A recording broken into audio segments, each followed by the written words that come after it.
An important figure in our nation's history preserves his legacy at Augusta's historically black college. His name, Alfred C. Anderson, better known as Chief Anderson, the father of African American aviation. My grandfather, C. Alfred Chief Anderson, was the first African American to receive a transport pilot's license in the United States.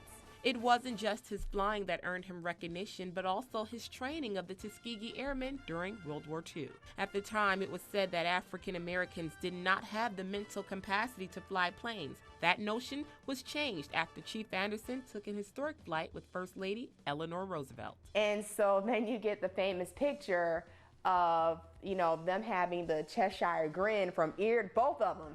I mean, it's all you see is teeth. And so within several weeks of that plane ride, they got word back from the White House that yes, they will be using these gentlemen at Tuskegee, that the president's wife met to join the war effort.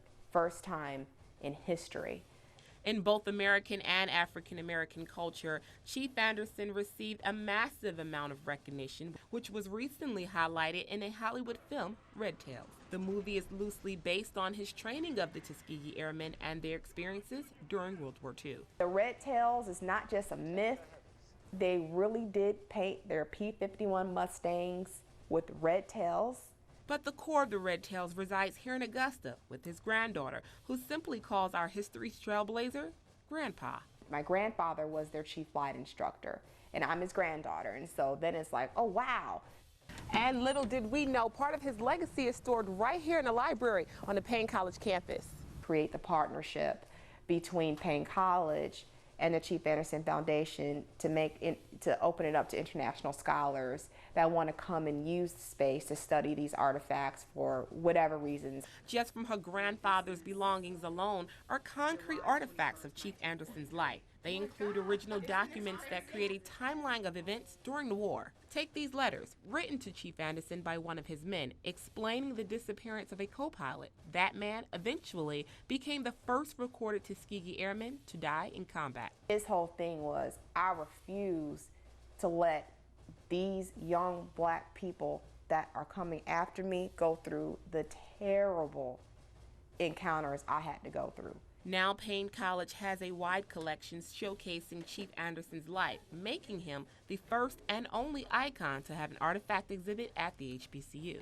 And the list of documents is extensive. In fact, Payne College is housing Chief Anderson's private pilot examiner certificate, which allowed him to train the airmen. This dates back to 1946. Christina is founder of the Alfred Anderson Foundation, where her grandfather was inducted into the National Aviation Hall of Fame last September.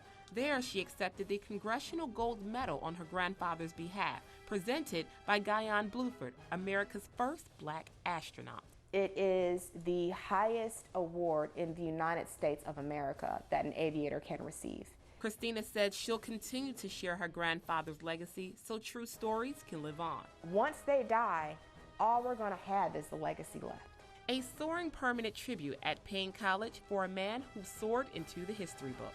Reporting in Augusta, Shaneen, NBC 26 News.